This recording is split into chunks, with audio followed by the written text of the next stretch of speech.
Perched high on the misty Ozark Mountains of Arkansas, the Crescent Hotel seems almost too beautiful to be cursed. Its white limestone walls glow like bone in the moonlight, and its grand Victorian turrets whisper tales of luxury, healing, and horror. But behind its elegance lies a past drenched in deceit and death. This is the story of the Crescent Hotel, a place that promised healing but delivered heartbreak, where the cries of the dead still echo through its marble halls. It all began in 1886 when the Grand Crescent Hotel opened its doors in Eureka Springs, Arkansas. The town was famous for its so-called healing springs, natural waters that were believed to cure almost any disease. People flocked there by the thousands, desperate for relief from their pain. The Crescent was built to be the crown jewel of this miracle town. Wealthy guests arrived by carriage, dressed in silks and lace, to drink the healing waters and bask in the luxury of what was then called the most luxurious resorts in the Ozarks.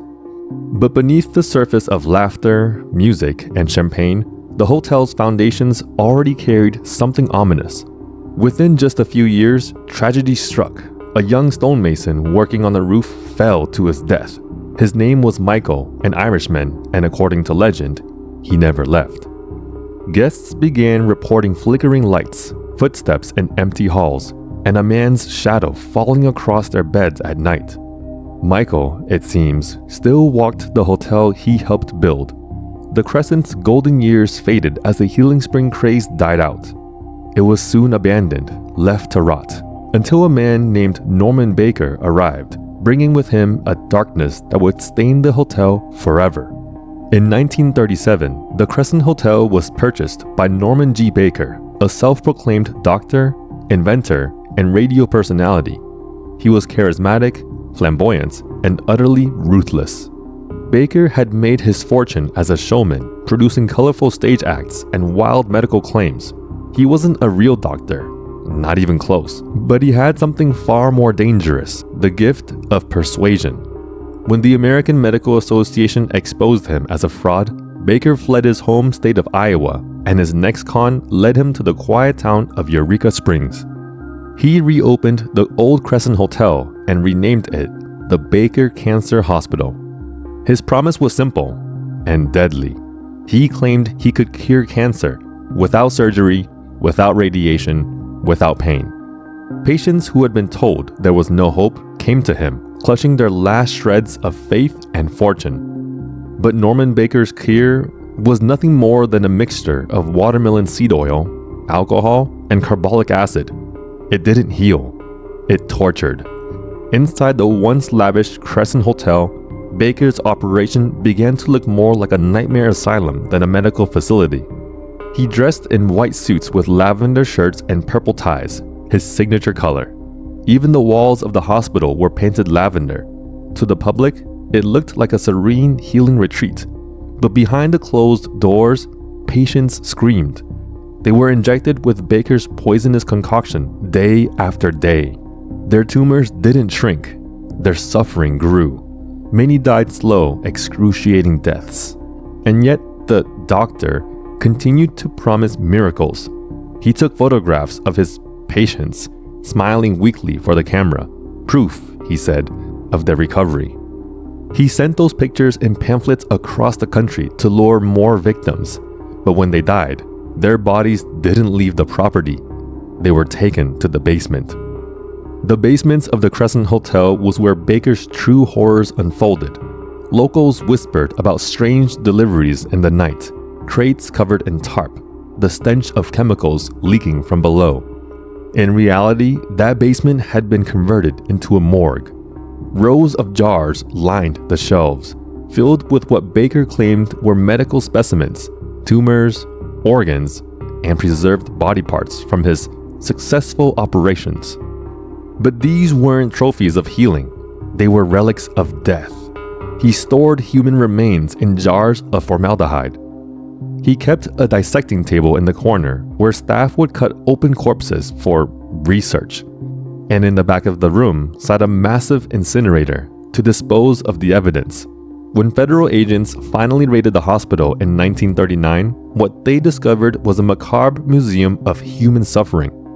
Hundreds of letters from desperate families, jars of flesh floating in yellowed liquid, and the records of over 40 people who had died under Baker's care. He was arrested for mail fraud, not murder, a cruel irony that let him serve only 4 years in prison. But though he was gone, his victims weren't. Some say they never left the Crescent Hotel at all. After Baker's arrest, the hotel sat in silence, its walls heavy with grief. When it eventually reopened as a hotel once again, guests began reporting something strange. At first, it was whispers, shadows flickering in the corners of their rooms, lights turning on and off. Then came the sightings. In room 218, where Michael the Irish stonemason had fallen decades earlier, guests felt the sheets being tugged in the night. Others heard footsteps pacing beside their beds, only to find no one there. In the basement, now called the morgue, the air turns icy cold. Staff refuse to go down there alone. Motion detectors go off without reason. Cameras malfunction. And sometimes the faint sound of a woman crying can be heard echoing from the old autopsy room. One employee reported seeing a nurse in old-fashioned white clothing pushing an empty gurney down the hall. The wheels squeaked, but when she turned the corner, the nurse was gone. Visitors have seen the ghost of a man in a lavender suit, Norman Baker himself, strolling the hallways like he still owns the place. In 2019, a landscaper working near the Crescent made a chilling discovery. While digging behind the hotel, he uncovered dozens of glass jars buried beneath the soil, some filled with strange liquids and preserved body parts. The discovery confirmed what many had whispered for years. Baker's victims had not all been taken away.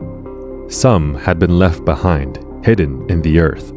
The jars were carefully collected by authorities and historians, but the discovery reignited something dark within the Crescent's walls.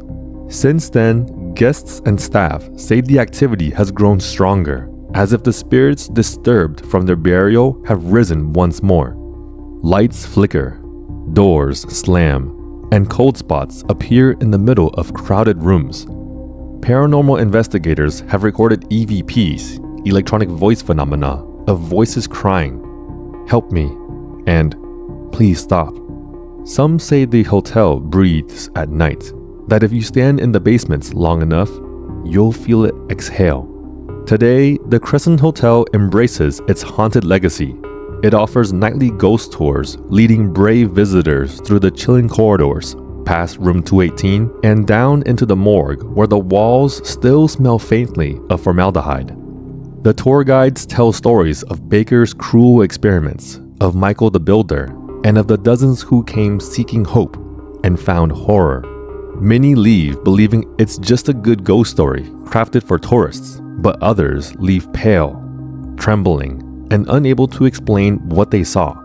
Some guests have photographed transparent figures standing in their rooms. Others have been touched, whispered to, even shoved, by hands that are no longer living. And every now and then, the old elevator starts moving on its own, descending to the basement, though no one has pressed the button. The Crescent Hotel is more than just a haunted building.